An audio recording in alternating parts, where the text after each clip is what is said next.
이야기는 꿈꾸는 아이들의 학교 박경주 선생님을 모시고 하기로 예정되어 있었는데 앞에 아주 귀한 그 손님이 오셔가지고 제이미 씨의 이어말하기, 영어로 된 이어말하기를 먼저 들었고요. 다시 하겠습니다. 저희 지나가는 강남역 앞을 지나가는 시민 여러분 반갑습니다. 저희는 이곳 삼성전자 이 높은 빌딩 앞에서 천막도 아닌 비닐 차양막을 치고 오늘로써 255일째 노숙농성을 하고 있는 반올림입니다. 저희들이 이곳에서 이렇게 노숙농성을 하면서까지 간절하게 바라는 바는 다름이 아니라 삼성전자에서 반도체 LCD를 만들다가 독성 화학물질에 노출돼서 병을 얻은 노동자들, 그것도 백혈병 등 심각한 암에 걸려서 목숨이 빼앗겨진 76분의 노동자들, 그리고 목숨을 잃진 않았지만 장애를 얻고 큰 고통에 빠지신 223명이 되는 그 피해자분들에 대해서 삼성이 진심 어린 사과를 해야 된다. 그리고 삼성이 약속한 재발방지 대책을 성실히 이행해야 된다. 그리고 한 분도 빠짐없이 충분하고 또 공정하게 투명하게 보상해야 된다. 이렇게 요구하면서 싸우고 있습니다. 아직까지 삼성은 그 성실하게 이렇게 대화에 임하고 있지 않습니다. 그것이 우리가 이곳을 8개월째 떠나지 못하고 있는 까닭입니다. 그래서 내일같이 저희들이 이야기 손님을 모시고 이곳에서 저희 반올림 농성에 대한 이야기도 같이 나누고 그리고 사회적 문제 같이 나누고 있는데요. 오늘 저녁 이어말하기 손님으로는 꿈꾸는 아이들의 학교라는 곳에서 아이들을 가르치는 박경주 선생님이 오셨습니다. 반갑습니다. 네, 반갑습니다. 사회자가 말을 많이 하는 것보단 선생님이 직접 자기소개를 먼저 해주시면 좋겠습니다. 네, 저는 그 꿈꾸는 아이들의 학교라고 하는 그 관악구 보라매동에 위치해 있어요. 네, 그 작은 도시형 대안학교에서 아이들하고 같이 학교 친구들이죠. 그래서 함께 대안교육을 하고 있고요. 이런저런 배움들을 같이 좀 이어가고 있습니다.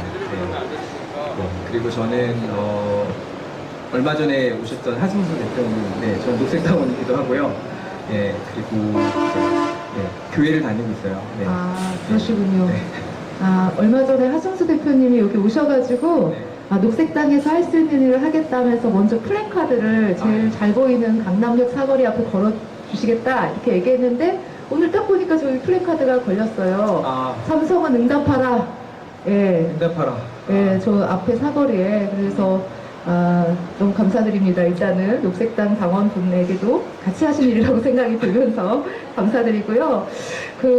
좀 궁금해요. 사실 그냥 일반 학교가 아니라 꿈꾸는 아이들의 학교라고 하는 곳이 어떤 학교인지 학교 소개를 좀 해주시면 좋겠어요. 네, 저희가 생긴 지는 한 1970년, 이제 노동하는 청소년들이 뭔가 배움을 이어갈 수 없기 때문에 저희가 야학의 형태로 시작을 했고요. 그렇게 한 30년 정도 저희가 야학의 형태로, 그러니까 여러 경로로 배움을 중단한 청소년들을 위해서 존재했다가요. 한 2008년, 9년, 10년 넘어가면서 이제 배움을 중단하는 청소년들의 형태가 이제는 학교를 탈학교하는 현상이 한국에서 나타나기 시작했고, 그에 대한 대응으로서 이제 도시에서 그러면은 이런 대안학교 형태의 학교가 좀 필요하지 않을까 이런 판단하면서 벌써 한 40년 이어져 있는 학교예요. 굉장히 오래된. 굉장히 오래됐더라고요. 그러면 처음에는 이제 노동 현장에서 일하는 아이들을 상대로 한 수업부터 시작을 해서 지금은 탈학교 청소년들을 또 학교에서 또 만나게 되는 그런 상황이군요.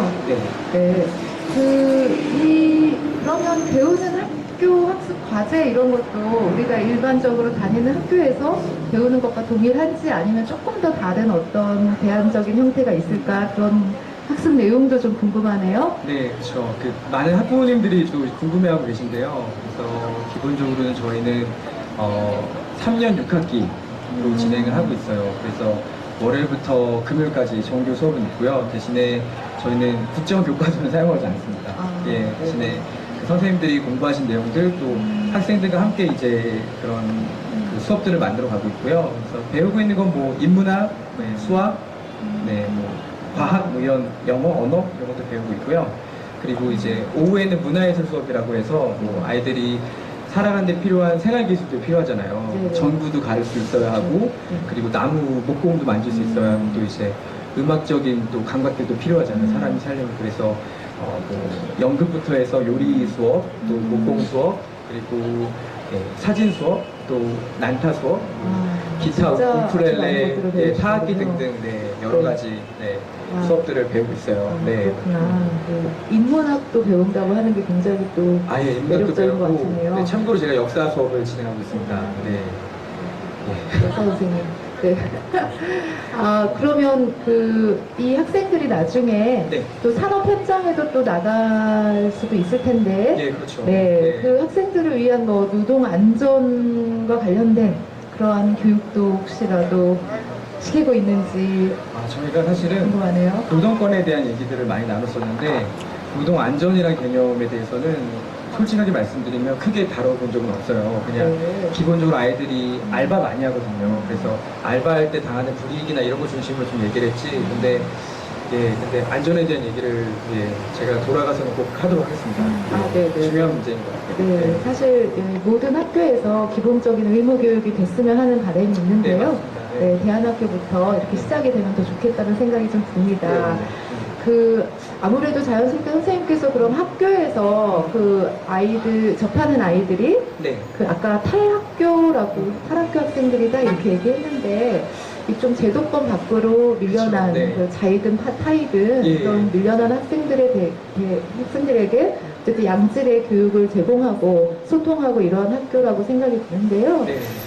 이렇게 제도권 밖으로 이렇게 밀려난 청소년들에 대한 얘기 네. 좀 들려주시면 좋겠어요. 네.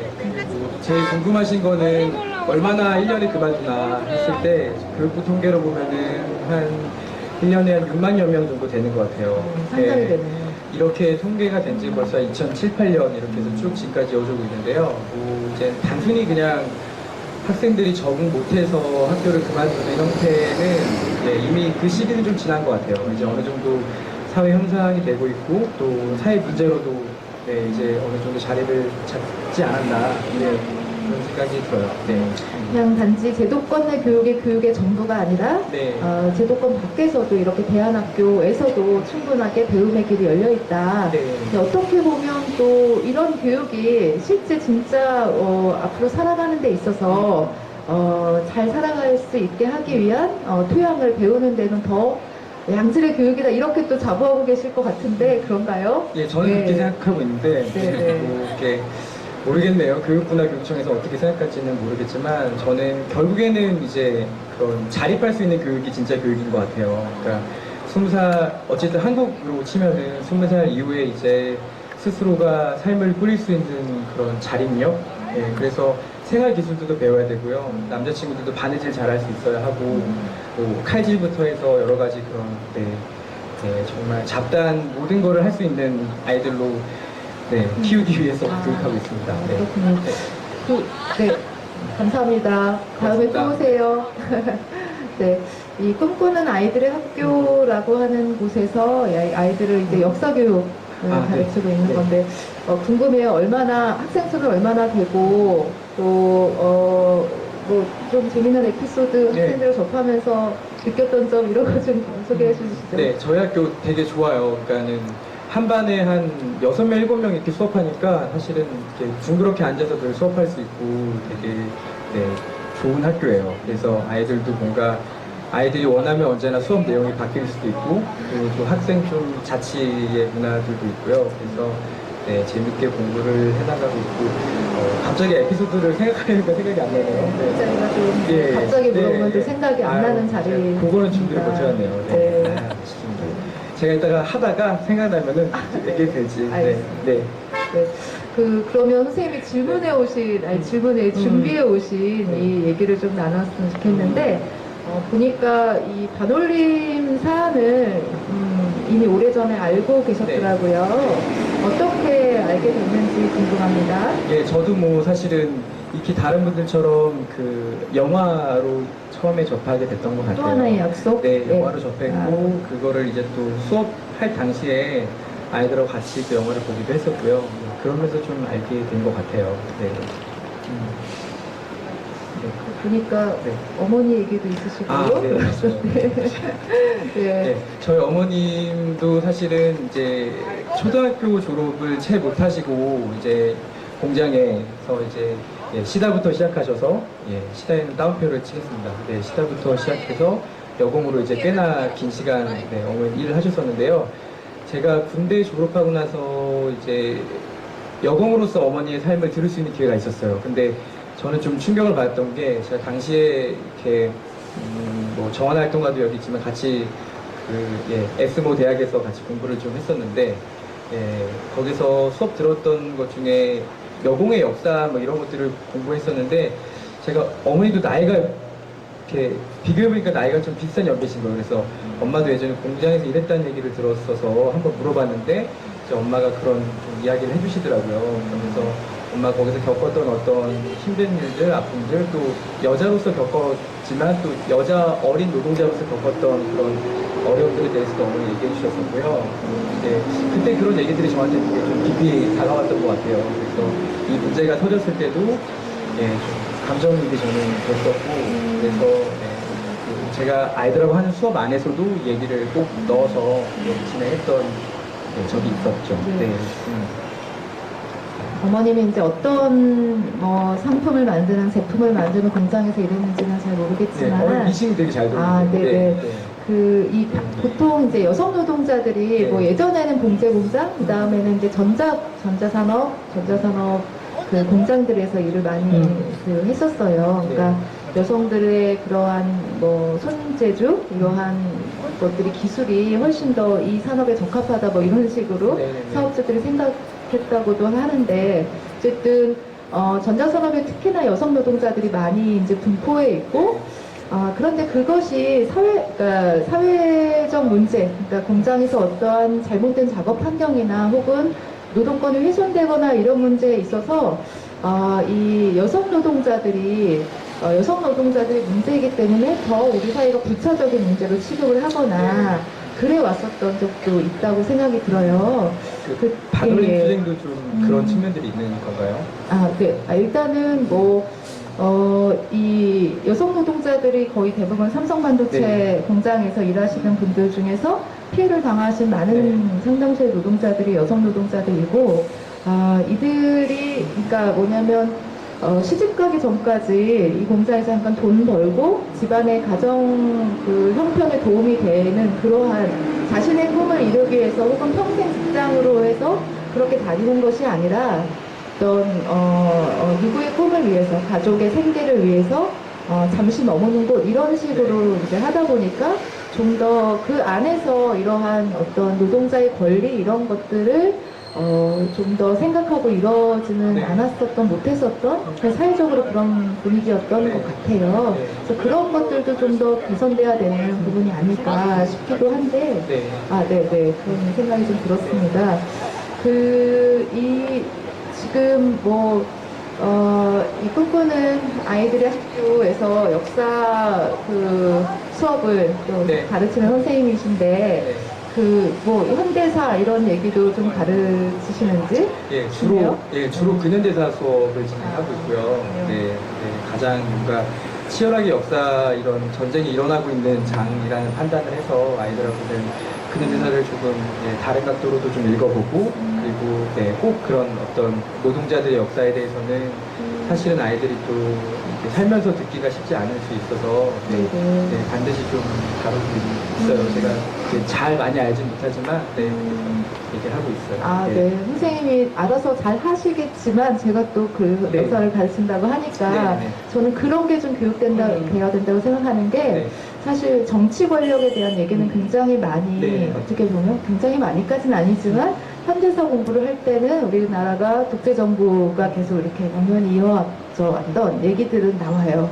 그렇지만 이렇게 기업 권력이 어떻게 성장했는지 그 기업 권력이 이러한 정치 권력과 손잡고 어떻게 부정부패를 일으켜오고 결국은 지금 가장 한국 사회에서 큰 문제라고 할 수 있는 게 재벌 문제라고 좀 생각이 드는데 이 재벌이 어떻게 해서 탄생이 됐는지 이런 것들도 역사적으로 쭉 훑는 게 되게 중요하다 이런 생각이 드는데요. 다음 학기 수업 소스가 없었는데 그리고 이제 네, 제가 또 겟해가지고 네, 네. 그래서 삼성 재벌의 역사에 대해서도 너무 중요한 것 같아요. 네. 어떻게 성장해 왔는지, 네. 부는 어떻게 축적해 왔는지 이런 네. 것도 굉장히 네. 좀 다루면 좋을 것 같습니다. 네. 네.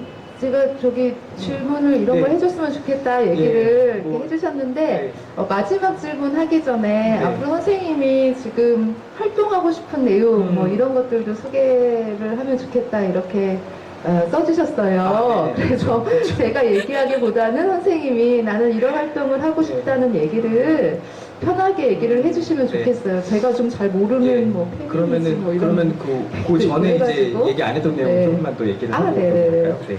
그 뭐랄까 그러니까 제가 대안학교에서 일을 하면서 느꼈던 것들은 결국에는 배움의 길은 하나가 아닌 것 같아요. 근데 이제 사실은 이런 뭐 재벌의 문제도 그렇지만 사실 또 저희 학벌사의 문제가 너무나 심각하잖아요.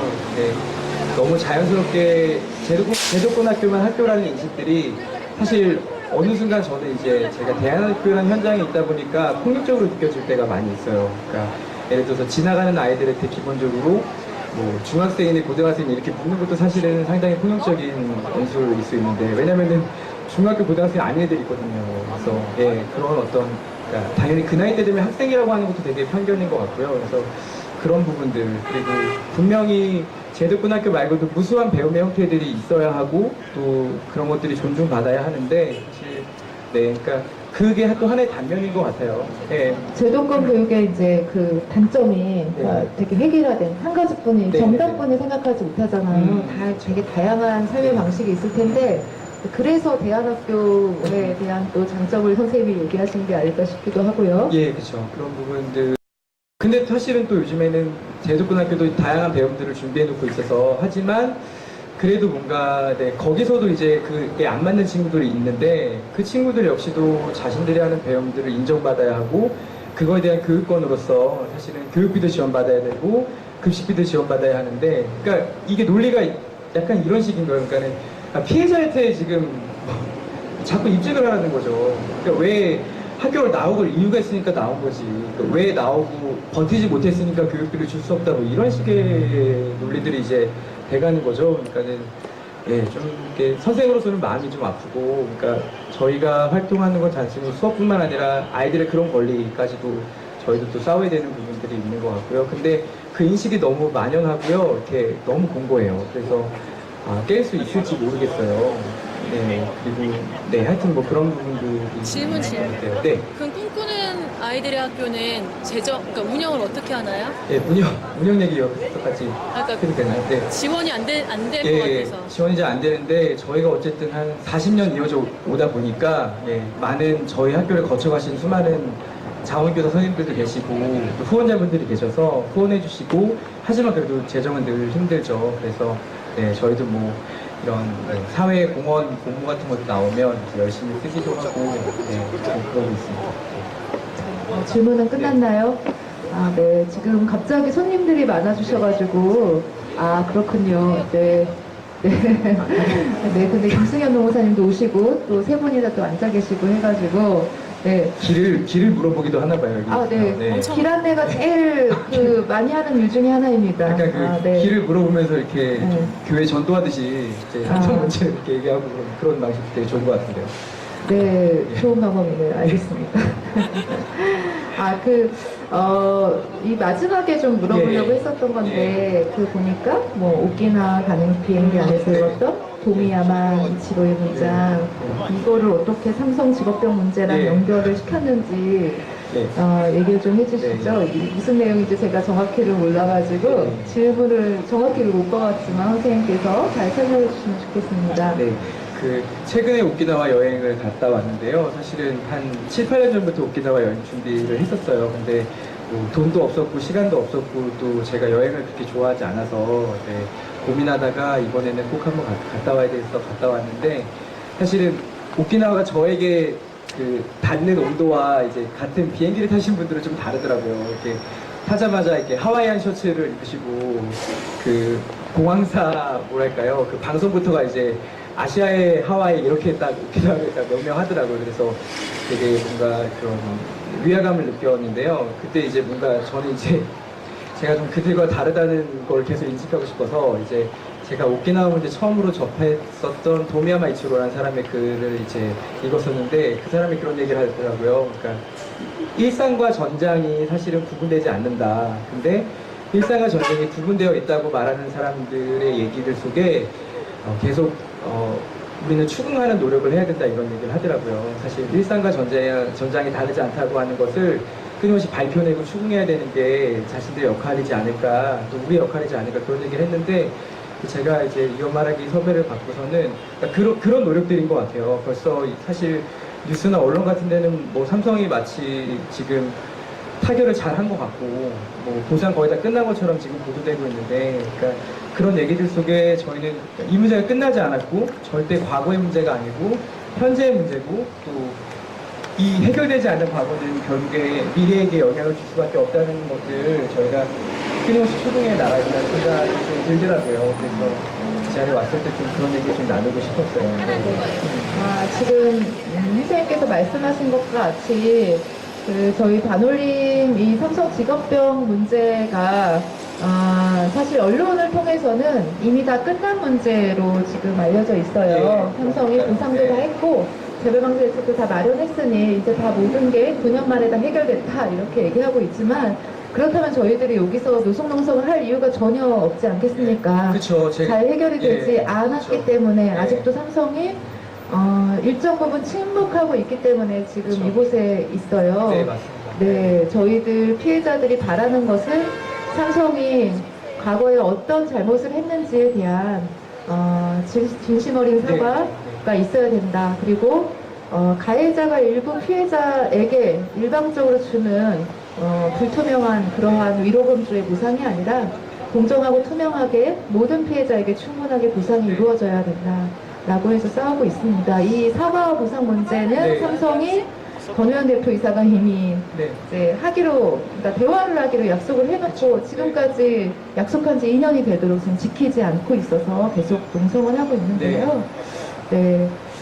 선생님께서는 그래도 그런 네. 내용을 좀 알고 계셔서 다행이고, 또 많이 이 반올림 문제에 대해서 주변에 삼성 직업병 문제가 아직 끝나지 않았으면, 삼성이 아직 책임지고 있지 않음을 많이 좀 알려주셨으면 좋겠어요. 네, 저도 사실은 이번에 이제 섭외를 받고 열심히 공부를 좀 이렇게 해보려고는 했지만 많이 하진 못했어요. 그래도 이제 뭐 했는데, 제가 할 수 있는 게 또 수업하는 사람이니까 제가 꼭 이 내용들을 가지고 또 다음 학기 내년에는 꼭 수업을 제가 수업화시켜서 한번 학생들과 함께 좀 나눠보는 노력을 좀 해보고 싶어요. 네. 감사합니다. 네. 그렇다면 저희 영화 또 하나의 약속의 주인공이신 황유미 씨 아버님도 학생들을 만나러 갈 수 있도록. 그게 가능할까요, 그런 게? 네, 그럼 반올림을 통하면 가능한가요? 네, 가능합니다. 네. 반올림이 대단하네요. 할 수 있도록 한번 해보겠습니다. 앞으로의 활동 얘기를 네, 박수도 나왔는데요. 선생님, 앞으로 활동하고 싶은 것들에 대해서 또 같이 얘기 나눠주세요. 제가 사실은 결국에 하고 싶었던 일은 이런 것 같아요. 그러니까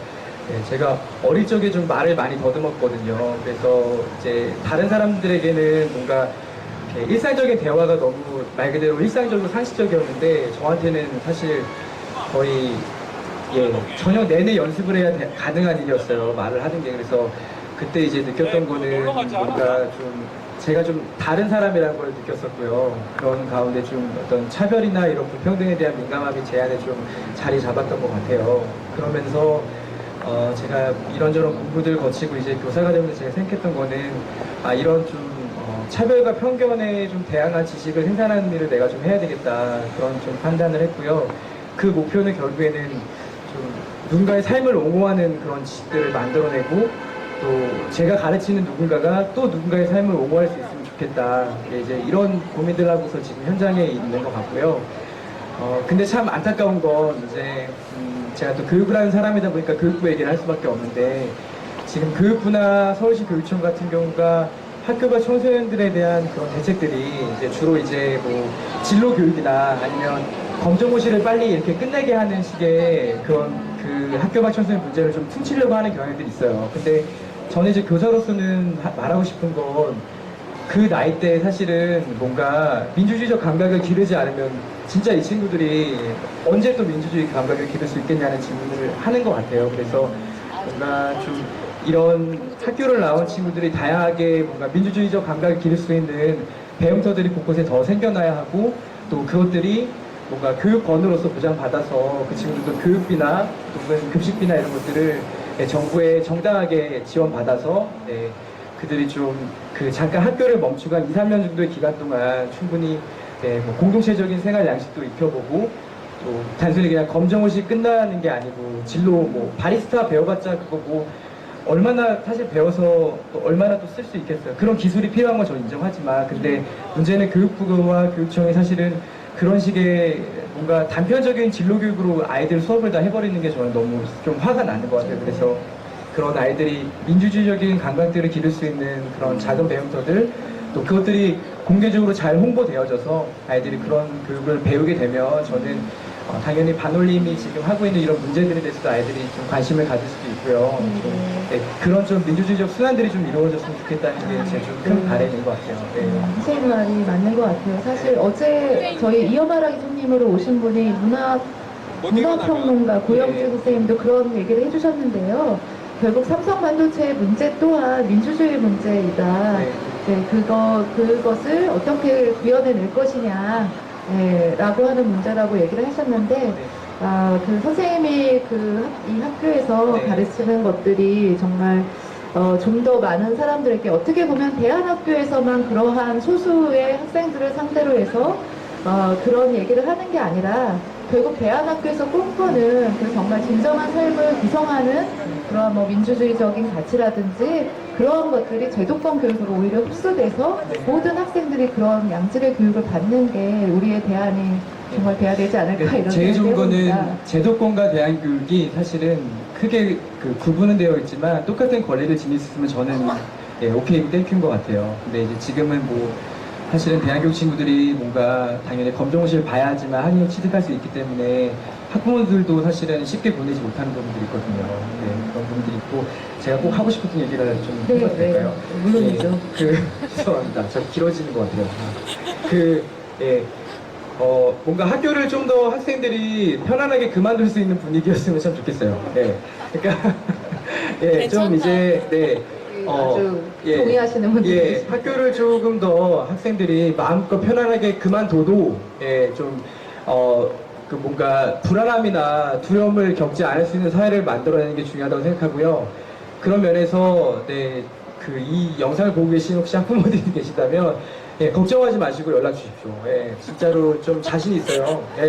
진짜 꿈꾸는 아이들의 학교 0285-2529 0285-2529 보람에서 최고사다시 11번지인데 그러니까 좀 인터넷 찾아보니까 나오더라고요. 드림위닷컴입니다. 닷컴이 아니고 OR.kr인데요. 하여튼 제가 하고 싶은 말은, 그러니까 누구든지 제도권 교육이 안 맞을 수 있어요. 그러면 그만둬야죠. 왜 거기서 아이들이 스트레스를 받아야 되니까. 저는 진짜 이거는 정말 욕이 나오려고 해요. 매번 보면. 그리고 왜 학교를 그만두는 게, 왜 아이가 왜 열등감을 가져야 되고, 왜 부모는 왜 마치 세상이 끝난 것처럼 그렇게 할까요?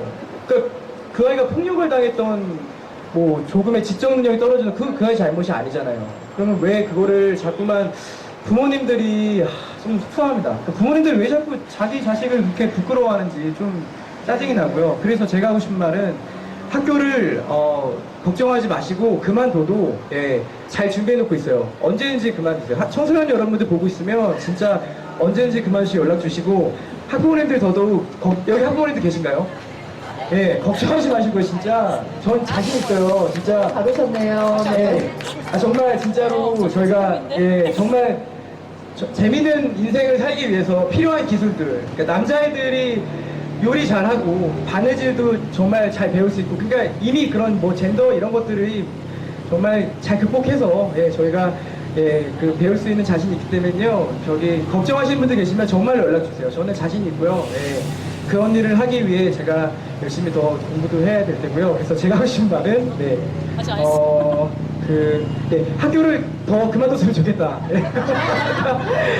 저 잠깐 끼어들어도 돼요? 들어오시겠어요? 네, 잠깐 얘기를 하자면 네. 여기 또 이어 말하기 손님 사실 녹화되고 있죠. 네, 이게 좀 생방으로 나가고 있어요. 네, 괜찮습니다. 뭐 예. 어때요? 저희 자유롭게 얘기하는 자리인데. 네. 여기 이어 말하기를 예. 하실 분 중에 예. 부전공으로 전기 전자공학 네. 를 하신 그 네. 대학원생이 네네네. 하셨던 적이 있어요. 저희 반올림 자원활동가이신데. 네. 이제 그 친구들이 대부분 다 그 명문대 그 네. 전기전자공학과 학생들이 되게 많은 거예요. 그런데 이제 이 친구한테 물어봤죠. 반올림 활동에 그 친구들은 관심이 있느냐. 예. 이 관심이 있는 친구들은 굉장히 소수라는 거예요. 네네네. 그래서 이분들은 적성이 이런 사회 문제가 별로 이렇게 관심이 없는 그런 어떤 성격이어서 그렇게 관심이 없는 거냐 했더니 누구도 이것에 대한 중요성이나 필요성, 그러니까 노동자들의 건강이나 노동권이나 아니면 삼성 반도체에 무슨 문제가 있는지에 대해서 학교에서 그 어떤 곳에서도 배울 수 없기 때문에 네. 일단 정보가 없고 네. 또 그걸 통해서 뭘 배워야 되는지도 전혀 모르기 때문에 네. 인지하지 못하기 때문에 그런다고 얘기를 하더라고요. 저는 그때 느꼈어요. 빡치는 거죠, 사실. 그 그런 게. 학생들이 얼마나 많이 공부를 하면서 네. 그 자리까지 갔을까. 그럼에도 불구하고 결국 그 학생들이 취업해야 되는 현장은 대부분 연구원이나 공정 엔지니어로 그 라인에 들어가는데 네. 정작 자기들의 몸을 생명을 앗아갈 수 있는 기본적인 안전에 대한 그러한 정보도 모르고 일을 네. 할 수밖에 없는 게 그게 과연 그 많은 공부의 양에서 그게 과연 공부인가 이런 생각도 좀 들기도 했습니다. 그렇죠. 네, 맞습니다. 그러니까 결국에는 아이들이 제가 아이들이란 표현을 쓰는 게 좀 불편할 수도 있죠. 학생들이란 표현을 쓰겠습니다. 네, 학생들이 결국에는 자립하는 삶에 대한 고민과 배움을 해야 되는데요.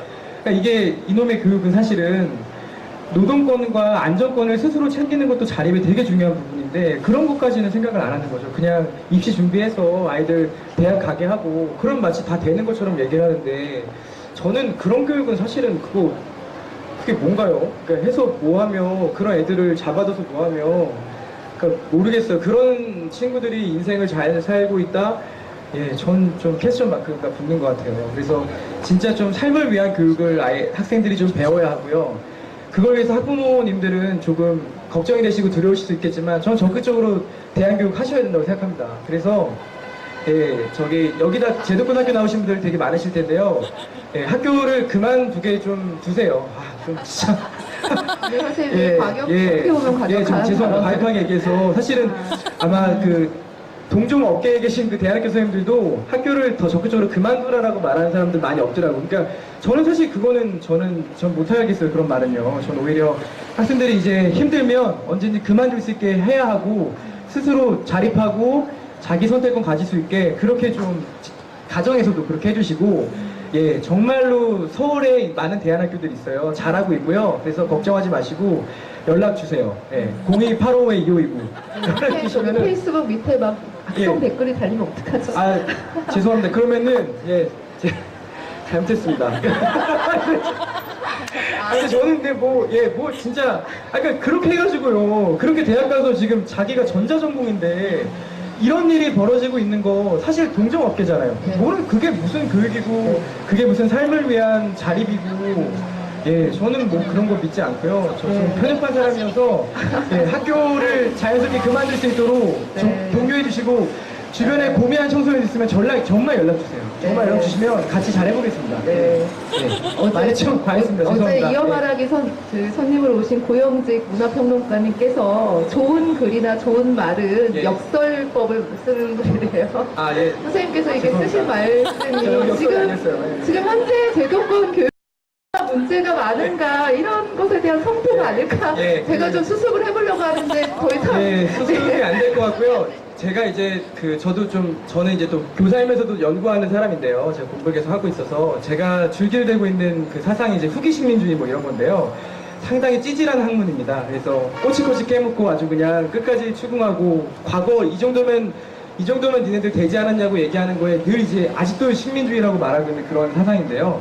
예, 제가 좀 그런 사람이라 좀 거짓말 더 이상 못하겠어요. 그래서 세계신민주의. 예, 그 저희가 계속 좀 주변에 청소년들이 더 이상 괴롭지 않았으면 좋겠어요. 그래서 학교 그만두고 싶은 친구들은요.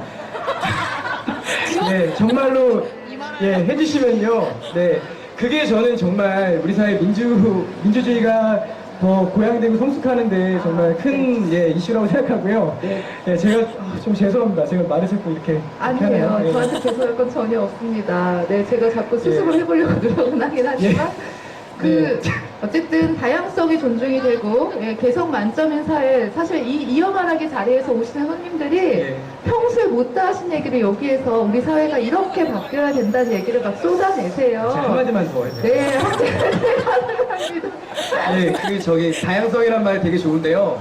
다양성이란 말에 뭔가 예, 그게 정말 아름다울 수 있으려면 동등한 권리인 것 같아요. 예, 제도권학교를 다니던 대안학교를 다니던 예, 아이들이 동등한 정보를 가지고 선택할 수 있는 시스템이 돼야 되는데요. 솔직히 까놓고 말해서 예, 어떤 초등학교에 대안학교 홍보물이 들어가겠어요.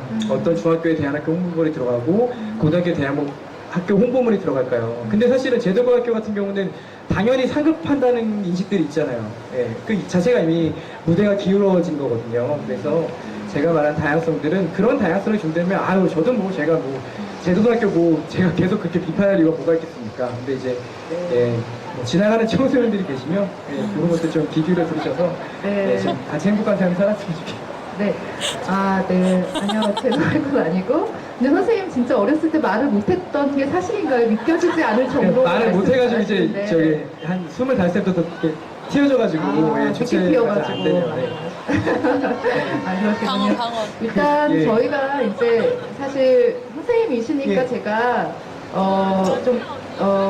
이 삼성전자 반도체 공장에서 예. 일하다가 목숨을 잃거나 투병 중이신 분들이 어떤 분들인지 살짝 얘기를 하고 네. 그래서 네. 마지막으로 감사합니다. 좀 네. 드리고 마지막. 싶은 제가 얘기는 마지막. 여기 삼성 앞이잖아요. 저기 네. 한 50층짜리 빌딩인 것 같고 저기 아. 어딘가 이재용이 우리를 내려다볼 수도 있을 것 같고 이재용 씨가 우리 계실 수도 있죠? 네, 우리 페이스북을 지금 생중계를 볼 수도 있는 상황이고요. 거기 아니더라도 여기 감시 카메라도 한 6개 아. 정도가 있고, 네, 경비원도 열심히 듣고 있습니다. 이런 상황이고요. 저희는 어떤 문제를 겪었냐. 저희 네. 단올림에게 제보된 삼성전자 반도체 공장 피해자들 막 이래요. 뭐 화순 실업계 고등학교를 졸업하기도 전에 고등학교 3학년 때 삼성 반도체 공장에서 일을 한 5년인가 하다가 몸이 안 좋아서 얼굴에 계속 두드러기가 많이 나고 해서 퇴사를 했는데 그래서 다른 데 일을 못하고 몸이 안 좋으니까 다시 고향 화순 아주 산골짜기거든요. 거기 가서 요양을 하고 이렇게 좀 쉬어서 이제 좀 몸이 좀 괜찮아져서 간호조무사 자격증을 간신히 따서 병원에서 일을 하려고 했는데 그때 악성 림포종 사기라는 혈액암 말기 진단을 받고 박 교수님이 돌아가셨어요. 이러한 피해자들의 죽음이 76건이나 되시는데 그 박 교수님 얼마 전에 3년 8개월 만에 근로복지공단으로부터 산업재해 인정을 받았는데 그 어머님이 하나도 기쁘지 않다. 내 딸 죽고 나서 이렇게 산재 인정 받는 게 무슨 소용이냐 이렇게 얘기를 해요. 28분이 28살 돼서 돌아가셨는데 제가 그분 처음에 이게 당사자로서 상담 못하고 돌아가셨을 때 제보 받고 이제 찾아갔을 때 그 시골 마을에서 어머님한테 이제 그 집안을 이렇게 뒤지면서 혹시라도 돌아가셨으니까 이 산업재해를 입증할 만한 어떤 증거도 사실은 그 당사자가 얘기하지 못하는 상황에서 집안에 좀 뭘 뒤져서라도 무슨 쪽지라도 나올 줄 알고 좀 찾아봐 달라 이렇게 요청을 했어요. 근데 그 어머님이 뭘 들고 오셨냐? 표행상을 들고 오셨어요. 표행상. 그래서 되게 마음이 좀 많이 미어졌습니다. 내 딸은 이렇게 착했고 성실했고 그랬는데 이렇게 됐다라고 학생들은 사실은 학교에서 가르쳐 주는 대로 열심히 따라가고 또 그래서 성실하게 일한 죄뿐이 없는데 이렇게 또 젊은 나이에 목숨을 잃어야 되고 이러한 억울한 일이 다시는 있지 말아야 되겠다 싶어서 저희들이 여기서 이제 싸우고 있는 것인데 그래서 삼성을 상대로, 삼성을 향해서 아주 쓴소리 좀 부탁합니다. 삼성이 좀 잘못하고 있잖아요. 그래서 정신 차리게 쓴소리 좀 부탁합니다. 예, 어릴 적에 엄마가 그랬는데요. 그 사과나 용서라고 하는 건 진짜 피해를 입은 사람의 마음이 정말 풀릴 때까지 그 몇 번을 반복해야 되는 거라고 알려주셨거든요. 네. 예, 그런 마음인 것 같아요. 네, 언제까지 그렇게 자꾸 피해자들한테 피해 사실이 분명한데 무슨 놈의 입증이고 이런 얘기도 계속 하고 계신데, 예, 사실 실망스럽고요. 예, 정말 진심 어린 사과했으면 좋겠어요. 그리고 이번에 제가 이래저래 좀 자료를 찾아보니까 권고안들이 나왔죠.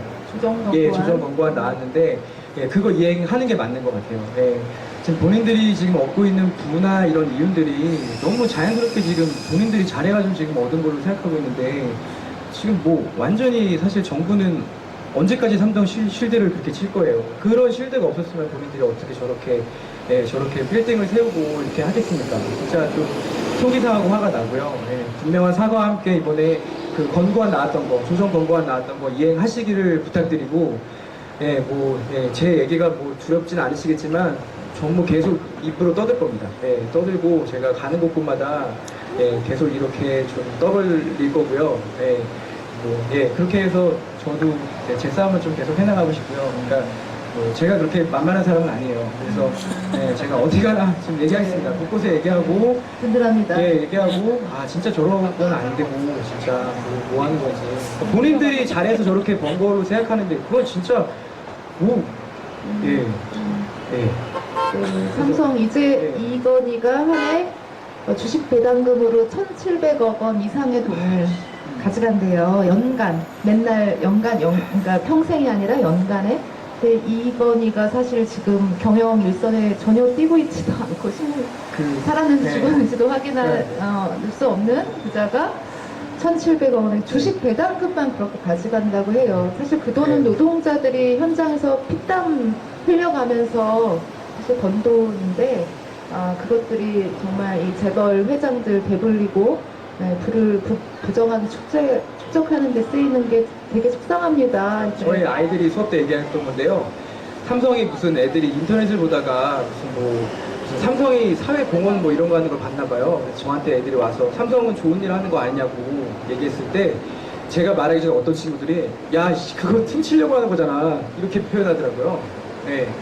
그러니까는 뒤로 얻는 이윤이나 엄청나고 지금 뭐 벌써 이렇게 진짜 소중하신 분들이 이렇게 지금 죽어가는 걸로 본인들이 그렇게 하는 건데, 마치 아이들도 아는 거예요. 청소년들이 생각 없는 거죠. 다 안단 말이에요. 그 애가 딱 그러더라고요. 저건 퉁치는 거라고 믿지 말라고. 뒤로 저 나쁜 짓 다 하고 저런 거 한 1억 저 해가지고 좋게 보이려고 하는 거라고. 그러니까 다 알고 있는 거죠. 아이들도 다 알고 있고요. 말 안 해도 다 알아요. 근데 진짜 저는 삼성 안 쓸 거예요. 삼성은 아이들도 다 아는 아주 기본적인 문제에 대해서 더 이상 눈 감고 귀 닫고 그렇게 외면해서는 안 될 것이라고 생각합니다. 오늘